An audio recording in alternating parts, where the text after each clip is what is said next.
Hello, and welcome to my video presentation, which is a part of the EDU226 module, Education in the Digital Era.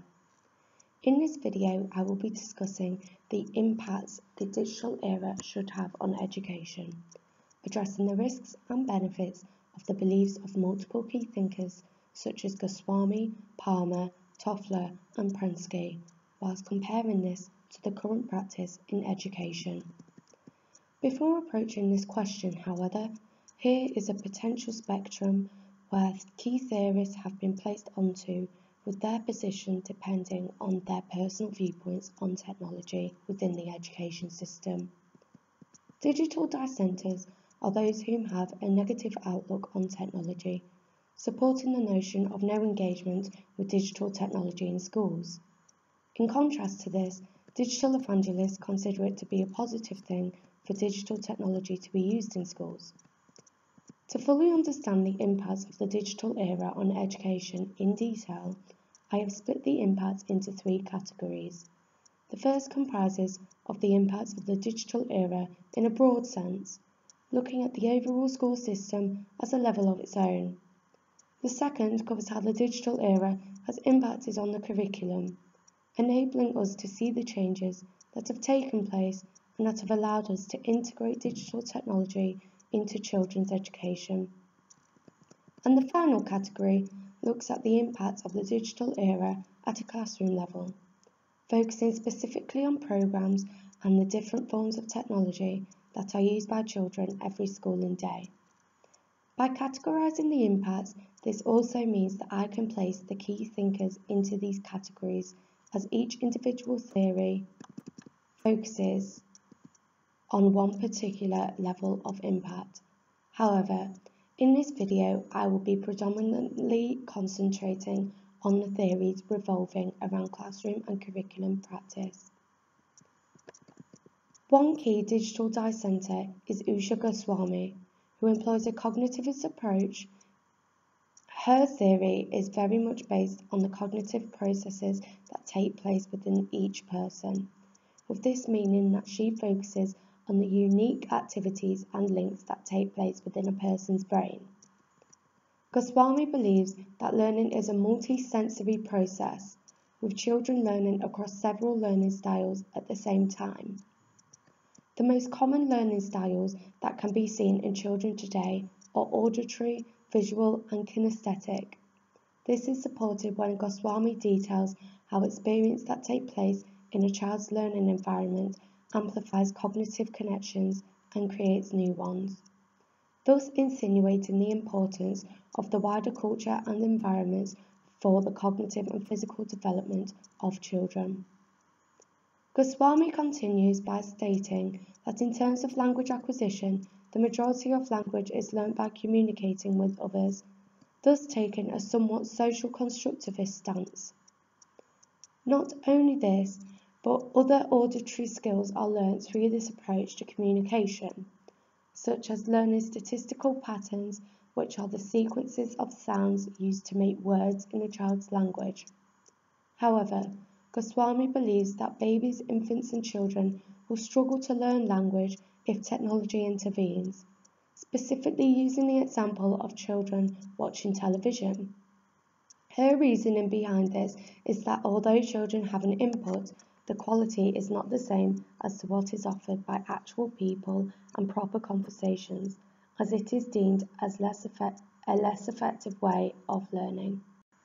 There are some aspects of Goswami's theory that I agree with the main point being the importance of social interaction when children learn language, as not only does this allow children to learn words and sounds from one another, but it also means that children can learn the foundations of social skills. Furthermore, it will allow children to experience new interactions, enabling them to discover how to control feelings and think about the way that they express these feelings through tone and the words that they use. However, one aspect that I do not wholly agree with is that all technology prevents communication, especially when it is because of technology that has allowed us to connect with other people through various means such as phone calls, video calls like FaceTime and Skype, and text messages. Not only this, but the use of technology in classrooms could also allow children to learn certain aspects of their language. Through interactive programs, for example, an interactive game that focuses on learning the alphabet of their language could allow children to have fun whilst learning.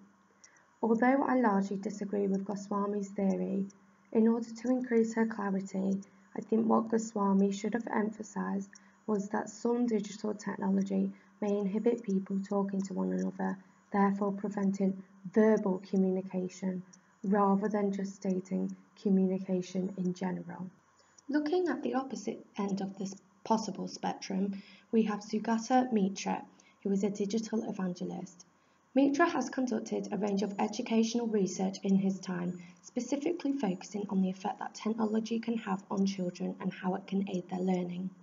It is because of his research that has led to improvements in training and educational development, providing an increased amount of opportunities for children and young people in India. One famous study that Mitra conducted was the aptly named Hole in the Wall project in 1999.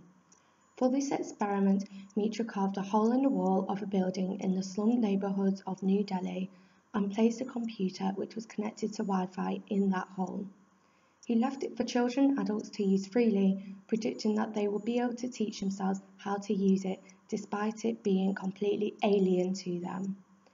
Mitra's hypothesis proved to be correct, with Mitra and Dangwal stating that within 1 month it was evident that the children had taught themselves to use the computer and acquired some basic skills in English and mathematics. Mitra has extended his research by creating self-organised learning environments, otherwise known as SOLs, as substitutes for classrooms in schools. The concept of SOLs consists of 3 features. The first is broadband, allowing the children to have access to the internet. The second is collaboration, which describes how 4 children work together and share one screen. The third feature is encouragement and admiration, where the facilitators, the people who are not teaching them but in fact guiding them, praise the children throughout the activity. One benefit of Mitra's theory is that it allows children to grow in confidence as they teach themselves how to use technology whilst aiding their learning. This supports Montessori's pedagogical theory of independent learning. It also encourages collaboration through the group learning activities that are set.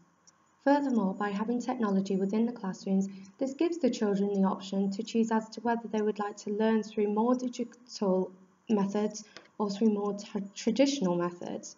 However, one risk is that although the children are being praised for their work, they may be unaware as to why they are being praised if they believe that they have not learnt much within the SOL sessions.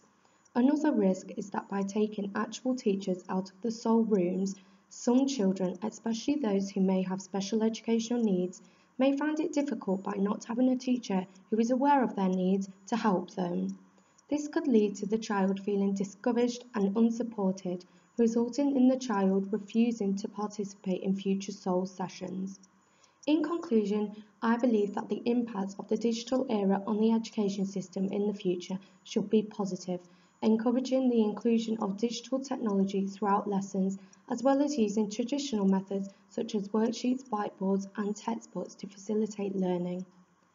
My view is supported by Higgins, Zhao, and Katsipataki, who state that more effective schools and teachers use technology more effectively. This echoes my beliefs as it expresses the freedom teachers have in picking and choosing when to use technology in their classrooms, explaining that it should be used appropriately and to its fullest potential in order to assist children's learning. Thank you for listening to my answer to question 3.